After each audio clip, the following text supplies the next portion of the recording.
Assalamualaikum warahmatullahi wabarakatuh. Jumpa lagi sahabat sehat dimanapun Anda berada dengan saya Dr. Ida di acara podcast Tamada. Tanya masalah Anda dengan ahlinya.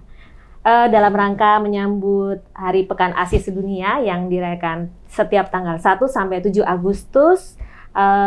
Hari ini sangat spesial karena kita hadirkan narasumber dari RSUD Taman Husada Bontang, yaitu Dr. Arlita Eka Putri Vivin Puspitasari Spesialis Anak.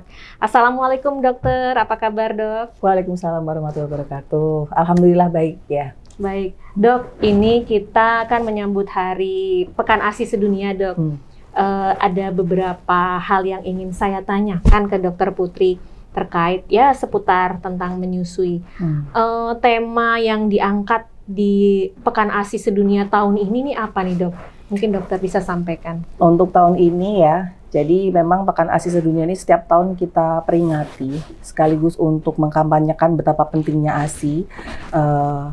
Pada tahun ini temanya Close the Gap, Breastfeeding Support for All. Jadi kita harus nggak ada kesenjangan, harus tutup kesenjangan supaya semua ibu yang menyusui, apapun jenis ibunya ya, apakah itu ibu rumah tangga yang di rumah atau ibu bekerjanya pun macam-macam ya, ada yang sebagai guru mungkin atau ke kantoran atau mungkin bekerja outdoor atau bekerja yang mungkin di dalam pabrik ya, sistemnya yang di pabrik. Nah, itu semuanya punya diberikan kesempatan dan semuanya disupport untuk bisa mensukseskan pemberian ASI kepada anak-anaknya. Ya, baik, berarti temanya sangat mendukung ibu-ibu dimanapun, apapun profesinya demi pemberian ASI buat buah hatinya tentunya dok ya. Dan ini juga tidak hanya terbatas ke institusi ya, kayak kantornya harus menyelenggarakan ini, harus punya pojok laktasi, kliniknya, pabriknya harus punya, tidak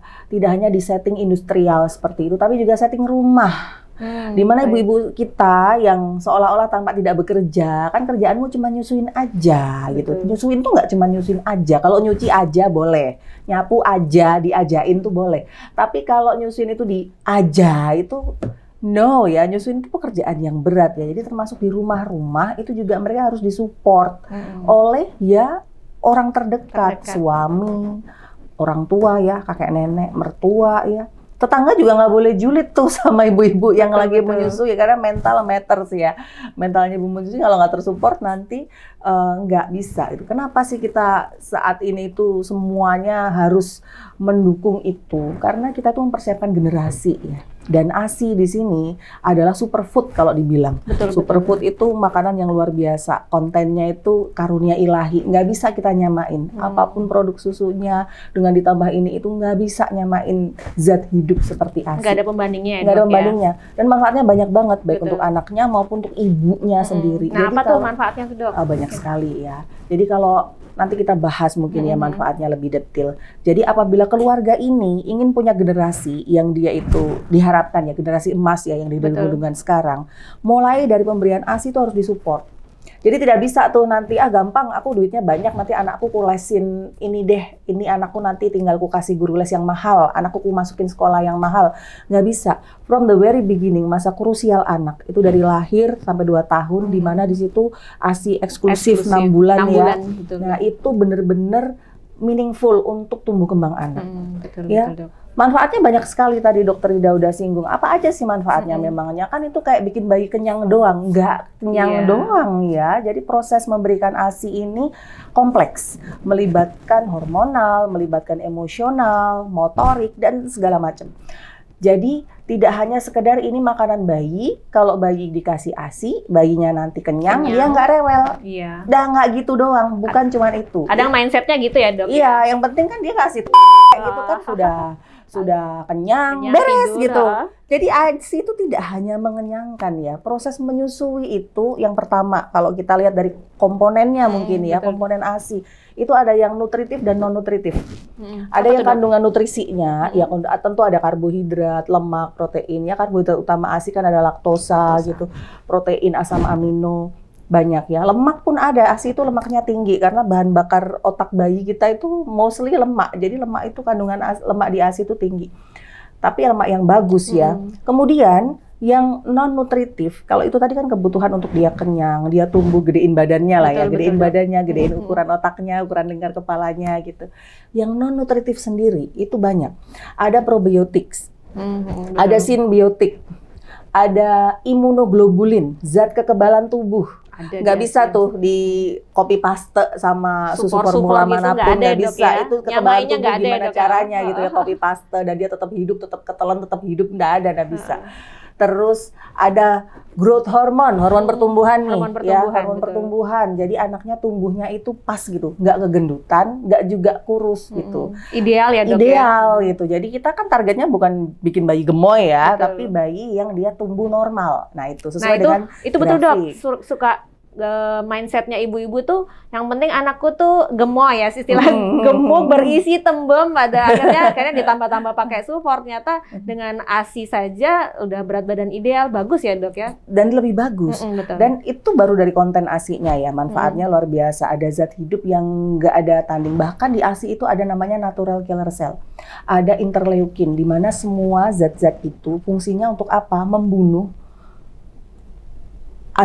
membunuh radikal bebas yang ada di dalam diri anak kita, dan itu nggak bisa ditiru sama susu formula manapun. Jadi memang ada zat hidup di dalam ASI. ASI itu barang hidup, nggak bisa ditiru. Sehingga semaksimal mungkin berikanlah. Dan keluarga harus paham bahwa begitu bayi lahir dan dia berhak mendapatkan ASI, support istri, support ibu untuk bisa optimal menyusui bayinya. Ya, jadi netein itu bukan netein aja. Netein itu kompleks. Manfaat lain, Bu Rida, untuk anaknya. ASI dihubungkan dengan banyak sekali positif outcome ya pada bayi. Pertama, dia lebih untuk masalah fisik ya, tumbuhnya lebih ideal. Resiko obesitasnya rendah. Resiko penyakit-penyakit degeneratif yang sekarang banyak sekali anak-anak kita menderita nih ya, sudah ginjal, sudah diabetes, ya mulai melek nih ya masyarakat kita ya. Pada anak yang dia diberikan ASI, lebih lama diberikan ASI lebih bagus. Jadi jangan cuma berpatokan ASI eksklusif doang. Kalau bisa sampai 2 tahun bahkan lebih ya, asal anak pertumbuhannya normal, silahkan diberikan. Karena memang sebagus itu, ini nggak ada bandingannya. Kemudian untuk anak-anak dihubungkan juga dengan masalah perkembangan otaknya dan perilaku. Beberapa kondisi seperti autis, ya, hiperaktif, kita kan banyak sekarang ya anak-anak dengan kok nggak fokus ya, kok anaknya kok dipanggil nggak bisa respon cepet, kok anaknya kok kayak punya dunia sendiri, sosialisasinya nggak bisa. ASI di situ dikatakan bahwa dia menurunkan insiden kejadian hiperaktivitas dan autisme. Bahkan IQ 3,49 poin lebih tinggi pada bayi-bayi yang diberikan ASI daripada bayi-bayi yang tidak diberikan ASI. Jadi sedemikian. Karena apa? Karena selain konten atau komposisi dari ASI itu luar biasa, proses menyusui itu juga luar biasa. Pada saat bayi menyusu, bayi menempel pada ibunya, ada perasaan secure. Bonding juga bagus. Bondingnya luar biasa. Jadi bayi tidak merasa insecure karena aku tuh sebenarnya disayang nggak sih? Aku tuh sama siapa? Safe zone aku siapa? Jadi dia udah kehilangan, udah krisis, udah stres duluan dari kecil ya kan, udah anxiety duluan dari kecil gitu si bayinya ini. Dia ada bonding. Terus pada saat proses menyusui dia menggunakan mulutnya, lidahnya itu kan untuk nyedot ya, itu pekerjaan berat. Kompleks ya prosesnya, tidak sekedar kayak nyedot yang dari botol gitu. Karena dibalik kayaknya langsung netes gitu ya. Dibalik dikenyot cerut, udah kayak aku tinggal udah curut gitu masuk. Tapi ASI harus disedot. Harus ada effort ya dok, harus ya ada dari effort. Dan itu ngelatih oromotornya, betul. motorik oralnya. Nanti pentingnya apa motorik oral? Untuk makan, untuk dia naik tekstur pada saat makan, untuk dia ngomong, bicara. Terus pada saat nete ini ya, bayi kita gendong gini kan, ibunya kan ngelihat bayinya nih, terus halo, iya, lagi nenen. Ada komunikasi dan kontak. Ada komunikasi. Jadi itu magic sekali. Proses menyusui kenapa dia impact-nya sampai ke emosional, sampai ke kecerdasan, sampai ke perilaku ya, karena di sejak awal kehidupan bayi sudah mendapatkan sedemikian lengkap stimulus. Apalagi kalau inisiasi menyusu dini. Betul. Ceprot lahir langsung ditaruh di dada. Biarkan bayi dengan instingnya bergerak, dia nanti akan menemukan jalannya. ada bau kehidupan Betul. yang dia rasakan sejak lahir itu. Dia akan menuju ke sana tanpa kita harus dorong-dorong bayinya, tanpa Betul, kita betul. harus jejel-jejelin mulut bayinya gitu. Dia nanti akan, nah itu sejak lahir, IMD nih kalau sukses dapat dan ideal dilaksanakan, bayi itu sudah terpintarkan sejak di hari pertamanya dia lahir. Perjuangan dia ya. Otaknya nih langsung cetes. Aku harus cari. Gimana Linknya nih? harus sudah on sejak hari pertama lahir, dan Betul. itu nanti sistem pembelajaran kayak gitu ke bawah di hari selanjutnya, di bulan selanjutnya, tahun selanjutnya. Jadi ASI dan menyusui itu magical, Betul, manfaatnya betul. luar biasa. Sehingga ini keluarga kalau mau punya anak keturunan nanti dia sehat, waras ya, terus perkembangannya pun bagus. Supportlah anak ini dan ibunya sejak mereka lahir di dunia. Betul dok. Ya. Tapi kelihatannya dok, ibu-ibu muda terutama ya, memang perlu mencari ilmu dalam hal ini pada saat dia ANC atau antenatal care atau pada saat pada kehamilannya, karena kan banyak ya media-media, terus kemudian dari online ataupun dari kegiatan di masyarakat seperti kelas ibu atau kelas itu mau mencari tahu bagaimana nanti, apa tadi dokter bilang IMD ya dok ya, inisiasi menyusui dini, terus ASI eksklusif itu harus kita support juga ya dok ya, untuk ibu-ibu tadi ya. Bener, sejak hamil mindset itu penting. Betul. Jadi ada beberapa faktor yang bisa mempengaruhi kesuksesan menyusui ya. Ada faktor-faktor yang sudah ketebak dalam tanda kutip. Oh ini sejak belum lahiran aja udah ketebak ini bakal ada drama nggak nyusuinnya. Salah satunya mindset. Padahal saat ibu-ibu muda nih ya, mamah-mamah muda, pasangan baru masih terombang-ambing nanti gimana.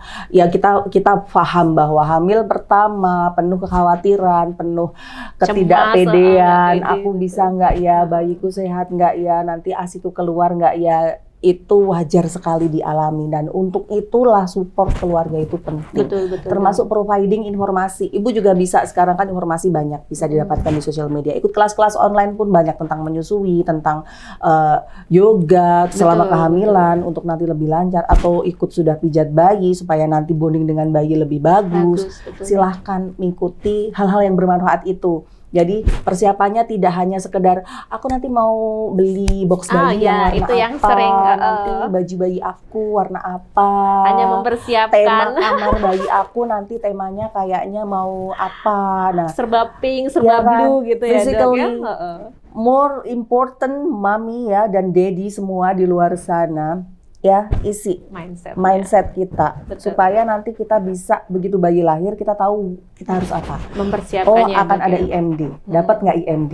Ada nggak dikasih IMD? Kalau nggak dikasih kenapa alasannya? Memang adakah indikasi klinis, kondisi bayi, klinis, kondisi ibu? Ya karena tidak semua ibu bisa IMD ya, betul bisa ya dok beruntung ya. IMD gitu. Terus nanti ASI seperti apa? Stimulasi bayiku sejak hari pertama dia lahir, aku harus ajakin bayi ini apa? That's it. Ya. Betul, ini pengasuhan usia dini terutama di 1000 hari pertama kehidupan ya. Betul. Penting sekali karena memang di situ kalau kita biarin anak kita kopong itu kayak ya udah dibiarin aja main-main sendiri. Kayak ngalir gitu aja tanpa ngalir kita. aja. Kadang tidak cukup ya, tergantung kita setting tinggal di mana. Betul. Kadang tinggal bertiga, suami, istri ya, keluarga baru, anak satu, tetangga-tetangga sudah pensiunan gitu mungkin, tinggal di kompleks. Akhirnya anaknya kurang stimulasi karena mungkin di pikirannya anak nanti ya udah bisa sendiri kok. Ya kali kalau bisa sendiri, kalau memang kurang stimulasi kan impact-nya bisa kurang perkembangannya. Nah itu belajar banyak ya, termasuk bagaimana menyelamatkan fase menyusui. Ya betul. Ya. Betul. Jadi sangat disupport, harus disupport. Kalau misalnya ibunya jadi stres, jadi capek, jadi bingung karena harus ngerjain banyak hal di rumah, kemudian nyusunya jadi keteteran, kita rubah mindset-nya. Prioritasnya masih menyusui dulu. Ini anak loh ini, harapan kita nanti di usia tua loh. Dan manfaat menyusui bukan cuma untuk bayinya aja, buat ibunya nih. Ya apa aja tuh dok, manfaat buat ibu dok? Pertama, biasanya berat badan ibu menyusui itu bisa kembali ke bentuk semulanya lebih gampang daripada yang nggak menyusui ini. Karena ibu-ibu udah melar gitu ya, kalau udah hamil, naik sekian kilo, bodo amat. Udah stres dengan berat badannya ya dok gitu. ya? Nyusuin biasanya bikin tuh bisa lebih cakep ya berat badannya. Yang kedua, mengurangi resiko hipertensi dan diabetes pasca persalinan.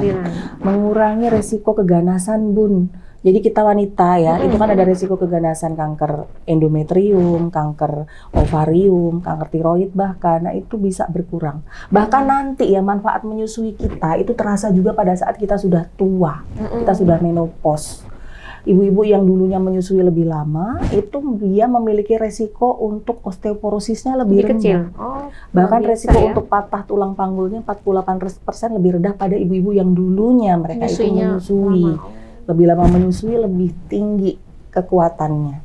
Karena memang sedemikian amazing. Jadi bukan hanya untuk sekedar bayiku kenyang, bayiku pinter, aku pun sehat. Nah itu harus menua dengan sehat. Betul banget Bu Putri. Jadi kadang ibu-ibu tuh kan kadang mindset atau pikirannya demi anak.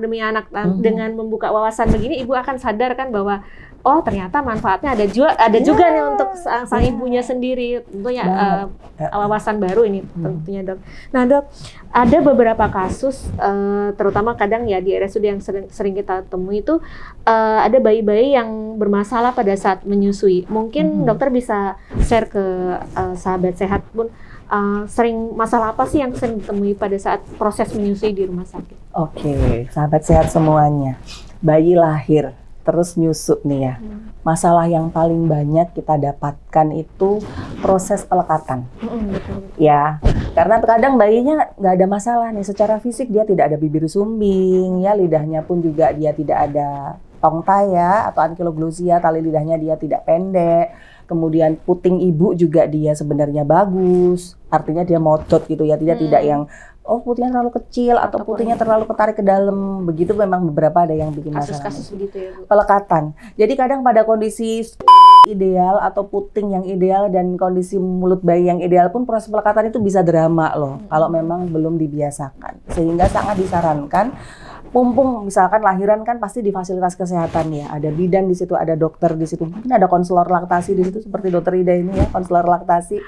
Dimanfaatkan gitu. Saya sudah benar belum ya neteknya, dan kita juga punya bekal gitu ya. Oh menetek yang benar itu bayinya seperti ini. Posisinya. Udah tahu dulu gitu ya. Kita posisinya begini, bunyi nelennya kedengeran, bayinya mengisap dengan kuat, areolanya dia ketutup hampir oleh seluruh mulut bayi, bayi membuka lebar, kemudian tidak ada bunyi decak ya pada saat dia nyusu, nggak bunyi kayak gitu. Nah itu salah gitu loh ibu-ibu ya, jangan lupa. Terus kalau pelekatan bagus, puting tuh nggak lecet. Betul. Ya, jadi kalau puting sudah mulai kerasa nggak enak nih, sakit. Jadi jangan tunggu lecet.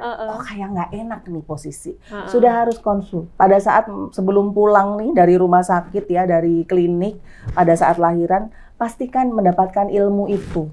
Sebelumnya tentu kita juga udah membekali diri ya, tapi kan yang namanya ilmu teori di otak teori kadang beda begitu ya, Dok, pegang ya? bayi udah yang gemeter gitu, gimana pegang bayi aja masih gimana apalagi benerin gitu ya. Silahkan harus dapat ilmu itu dari vaskes dimanapun ibu sahabat sehat semua melahirkan ya, itu harus disupport, harus dapat. Nah adapun setelahnya kalau misalkan masih ada masalah, silahkan ya. Di Bontang ini punya banyak sekali vaskes primer, klinik swasta, konselor laktasi pun ada, rumah sakit juga banyak. Kita juga punya Dok. Kita punya klinik laktasi. Di RSUD juga ada ya, klinik laktasi. Yang bermasalah klinik laktasi di RSUD buka setiap hari jam kerja ya, Senin sampai Jumat. Jadi kita bisa bantu ibu-ibu kalau memang ada kesulitan, betul ya Dok ya? Ya silakan. Karena penting sekali, begitu ibu merasa bahwa meneteinya seperti tidak efektif dan tidak dibantu, jadi ibunya stres sendiri. Ya, betul. Karena kadang bapak-bapak tuh mikirnya, netein kan kamu perempuan, kamu harusnya bisa gitu kan. Tidak segampang itu, tidak semudah itu gitu ya. Kamu kan laki-laki harusnya bisa manjat tuh pohon kelapa ya kan. Tidak semuanya harus serba auto gitu ya. Jadi ibu yang butuh bantuan harus menyadari diri bahwa dia butuh bantuan. Betul. Kadang ibunya merasa aku bisa kok, tapi sebenarnya dia nggak tahu apa yang harus dilakukan gitu ya. Keresahannya disimpan sendiri. Belum lagi kalau ya mohon maaf kadang neneknya, mertuanya bilang, nyusuin aku dulu loh, anaknya 7 tak susuin semua. Sudah deh, itu tambah under bikin pressure gitu ya. Gitu loh. Kalau aku minta tolong konsultasi ini, aku nanti dianggap lemah, aku dianggap bodoh, aku nggak bisa menyusui kau. Bodoh sekali kau nggak bisa netein anak aja lo, gampangnya itu netein anak. Ya kan? Kadang kecetus itu betul Dok. Iya, jadi kadang ibunya terus akhirnya ya sudah, aku tidak akan tidak mau tampak lemah. Aku harus tampak pintar. Padahal sebenarnya dia tersiksa. Ini puting sudah bagaimana, ini sudah bengkak ya, payudara udah bengkak gimana, disimpan sendiri sama dia. Kasihan. Jangan ya Dek ya. Jadi betul, jangan betul, begitu ya. Boleh silahkan mengungkapkan dan keluarga harus support ya. Stop ngejudge bahwa menyusui itu Penting. hal yang sudah autopilot. Tidak semuanya hal autopilot. Lahiran aja ada yang sesar, ada yang normal. Nyusuin tuh juga bisa ada masalah. Anak makan aja bisa ada masalah ya. Semuanya itu bisa ada masalah. Betul, Tapi betul. tidak masalah, ada masalah pun tidak masalah. Karena apa? Silahkan datang ya ke konselor laktasi, ke klinik laktasi ya, dibantu supaya apa? Sukses. Ibunya happy, bayinya happy dan semua manfaat tadi, anaknya cerdas, IQ-nya oke, bondingnya oke, mental emosionalnya oke, dapat. Betul banget. Itu betul. dia. Jadi jangan disimpan sendiri, Ibu. Sampaikan. Dan keluarga harus sudah membuka mata bahwa tidak masalah punya masalah menyusui. Mari kita antarkan. Kalau perlu mertuanya, Dek ya, neneknya, suaminya berbondong-bondong bawa tuh. Itu lebih enak Istrinya ke klinik laktasi ya. Kita buka Supportnya tiap banyak, betul ya? kita buka tiap hari ya, Senin sampai Jumat ya. Sesuai jam kerja. Sesuai jam kerja. Biaya konsultasi kita tuh murah loh ya. Berapa sih? Sangat murah dong. Sangat murah loh ya. Kalau pasien umum bayar berapa ini? Nggak sampai 50.000. 50.000 kayaknya pendaftaran itu ya. Jadi ya Allah, itu macam kayak beli pentol. Tapi manfaatnya luar biasa. Manfaatnya Dok, kita kadang materi kita lihat skip sekian, tapi yang manfaatnya. Dan juga pada saat sesi konseling itu nggak sekedar 5 menit, kita bisa ngajarin tuh bisa sampai setengah jam kadang demi untuk langsung proses. praktek. Dan jangan betul, salah betul. ya, bapak-bapak ya. Fungsinya ya, perannya ya. Selain menenangkan istri, ayah dek bisa nggak apa-apa, masih seret ya boleh. Emang dibantu apa? Ada namanya pijat laktasi. Pijat, betul. Ya, Pijat ya. oksitosin, ada pijat oksitosin, laktasi, pijat laktasi. Itu siapa yang mijet? Bapaknya boleh, mertuanya boleh ya kan, mertua yang perempuan ya sayang ya. Neneknya boleh, ibu menyusuinya ya dipijat supaya apa? Merasakan dukungan itu. Betul, itu betul. Ibu dukungan. harus merasakan dukungan itu. Ibu menyusui harus merasa bahwa dia itu didukung, dia itu berada di lingkungan rumah yang aku di sini nyaman dan aman untuk menyusu. Tidak berjulit-julit ria, ya kan? Tidak dicap-cap negatif, cap-cap sudah dibilang kamu bodoh, kamu nggak bisa netei, itu kecil lah apa segala macem, itu putingmu lah apa dengan segala macem. Ibu habis lahiran itu ya mentalnya luar biasa loh. Senggol bacok ya, senggol sedikit tuh udah kayak runtuh dunia. Jangan kan begitu ya, lihat anaknya kok ada merah-merah apa ini, merasa bersalah sudah dia. Panik ya Dok ya. Langsung panik, salah apa aku? Apalagi ini mulut keluarga sendiri gitu ya kadang yang tajam ya Dok ya. Mulut tetangga yang tajam sekali, menusuk kalbu, subhanallah betul, ya. Dok. Nah ini yang silakan. saya dengar istilah baby blues itu ya Dok ya, yang kejadian. Itu seperti apa sih Dok? Maksudnya kan, mohon maaf ya Dok ya, ada kita lihat kasus-kasus yang sempat viral ya, ibunya sedang menyusui dan melakukan kejahatan ini. Jadi yang disalahkan tuh kok sesi menyusuinya atau apanya. Ya, itu baby blues itu seperti apa Dok? Mungkin bisa dijelaskan Dok. Baby blues secara sederhananya mungkin ya adalah kondisi di mana ibu setelah melahirkan itu mengalami kondisi mental yang berubah, yang sebelumnya tidak dialami. Nah ini dialami. Biasanya penyebabnya bisa macam-macam ya, entah itu hormonal atau entah itu ada trigger sebelumnya karena mungkin tuntutan keluarga. Oh anaknya lahir perempuan ya, kirain laki-laki. Oh sudah itu, sudah itu ya kan. Betul. Oh kamu nggak keluar kah, serat kah? Kamu nggak bagus kah makannya? Aduh. Oh belum gitu. Oh sesar ya.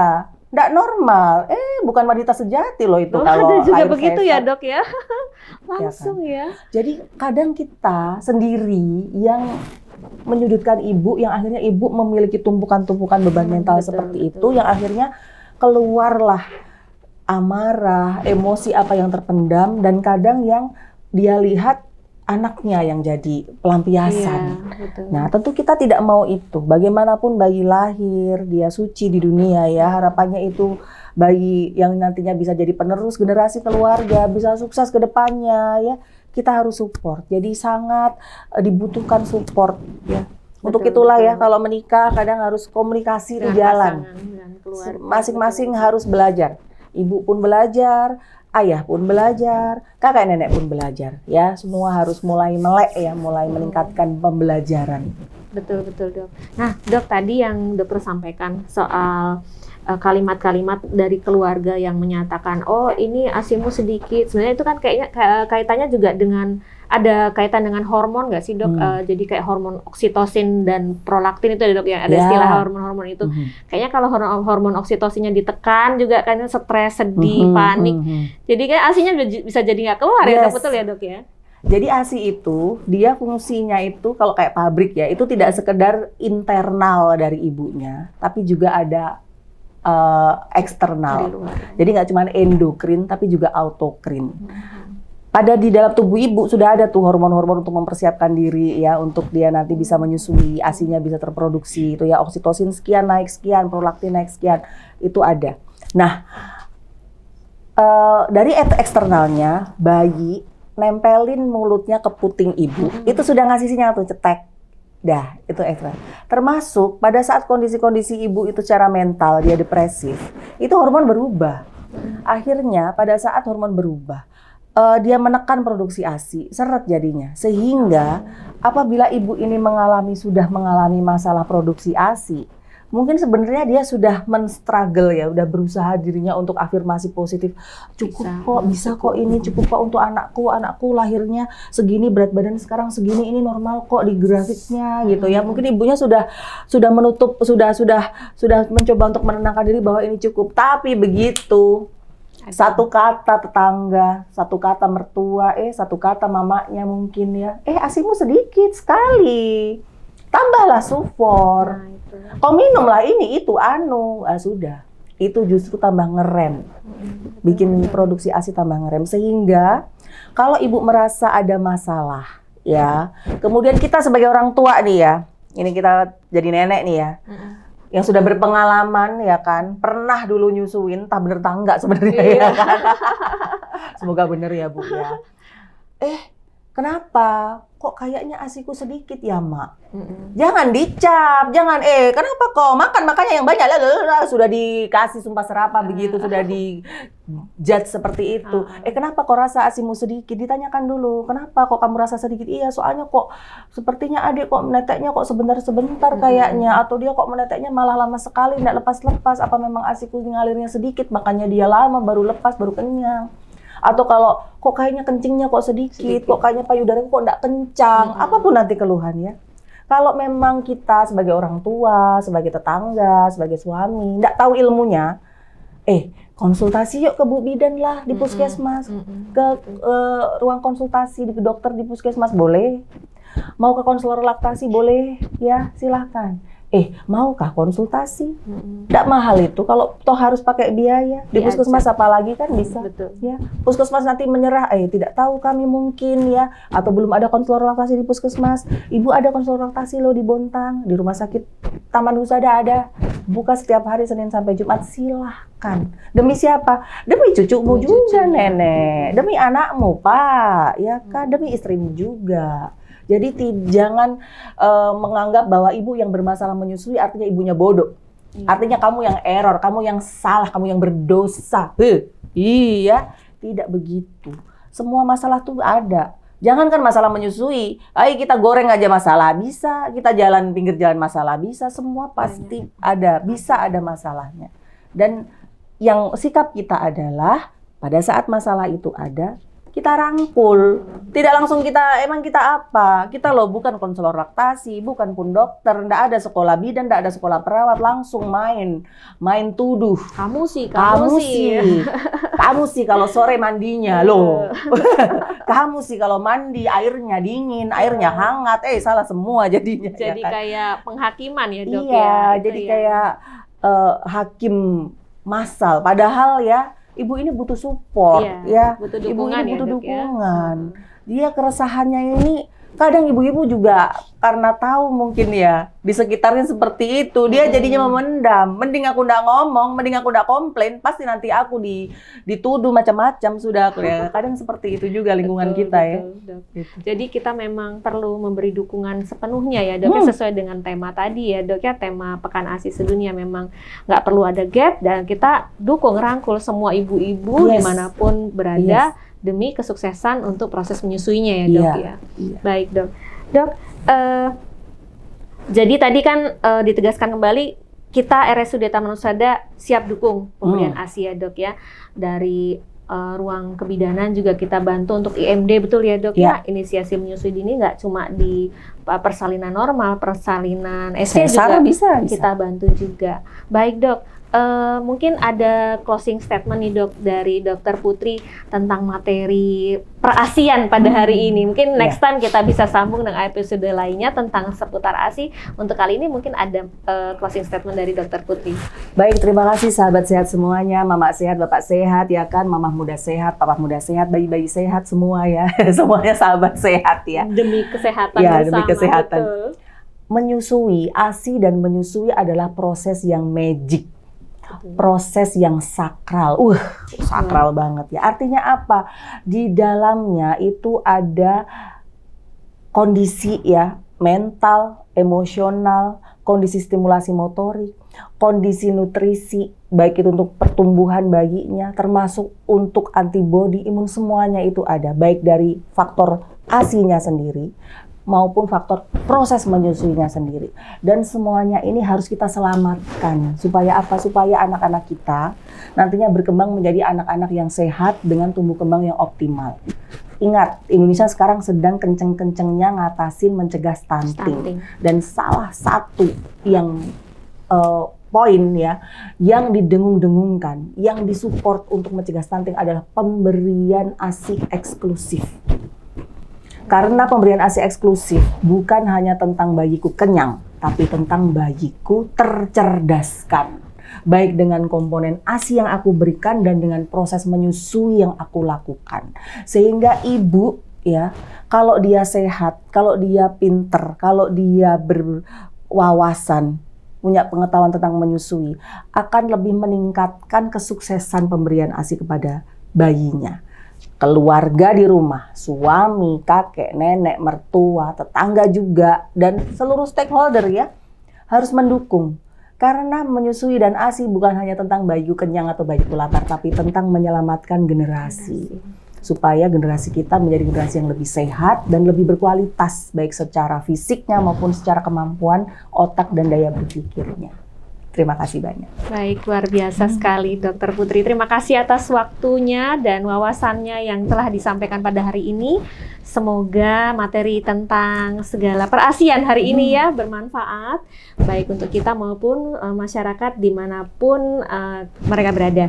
Dan jangan lupa ikuti lagi materi tentang masalah kesehatan yang akan diberikan pada acara podcast Tamada, tanya masalah Anda dengan ahlinya. Sampai jumpa lagi di sesi selanjutnya dengan saya Dr. Ida. Sampai jumpa lagi. Assalamualaikum warahmatullahi wabarakatuh. Terima kasih Dokter. Terima kasih banyak Dr. Ida.